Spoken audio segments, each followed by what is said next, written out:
श्री।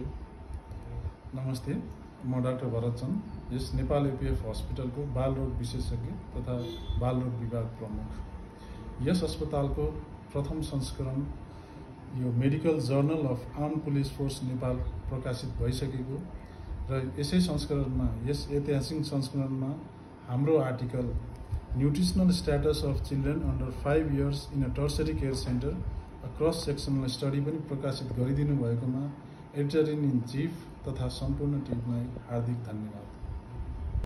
हामीले यस अस्पतालमा उपचारार्थ आउनुभएका बालबालिकाहरूको 5 वर्ष मुनिका बालबालिकाहरूको पोषण सम्बन्धी के छ अवस्था भन्ने अध्ययन गरेका थियौँ, जसमा हामीले 260 जना बालबालिकालाई सहभागी गरायौँ।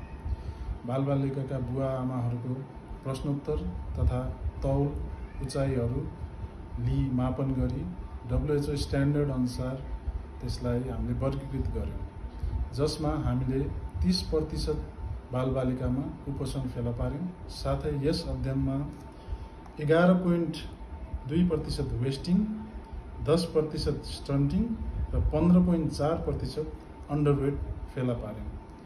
साथै 24 महिना मुनिका बालबालिकाहरू तथा जसका बुवाहरूको पढाइ कमजोर छ उहाँहरूको बालबालिकाहरूको पोषण सम्बन्धी थोरै कुपोषणको सम्भावना बढिरहेको फेला पार्यौँ।